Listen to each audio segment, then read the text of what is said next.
আজ তোমাদের বলবো কলকাতা জৈন মন্দিরের সর্বশেষ মন্দির অর্থাৎ চতুর্থ মন্দির দাদাবাড়ি মন্দিরের গল্প।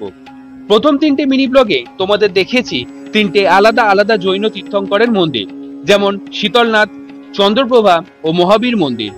এই দাদাবাড়ি মন্দিরটিও রায়বদ্রীদাস বাহাদুর মুকিম 1867 সালে তৈরি করেছিলেন। এই মন্দিরের স্থাপত্য শৈলী রাজস্থানের স্থাপত্য শৈলীর আদলে তৈরি করা। দামি দামি মার্বেল পাথর ও মোজাইকের অত্যাশ্চর্য স্থাপত্যের কাজ এখানে দেখা যায়।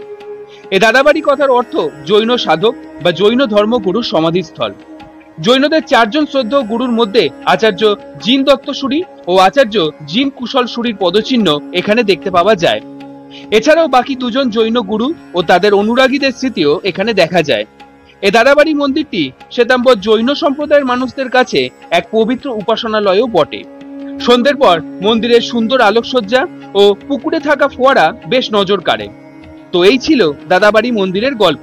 সপ্তাহের যে কোনো দিন বিকেলে গিয়ে এই পরেশনাথ মন্দির একবার ঘুরে দেখো। কথা দিলাম, চারটে আলাদা আলাদা মন্দির আর তাদের সৌন্দর্য তোমাদের মুগ্ধ করবেই।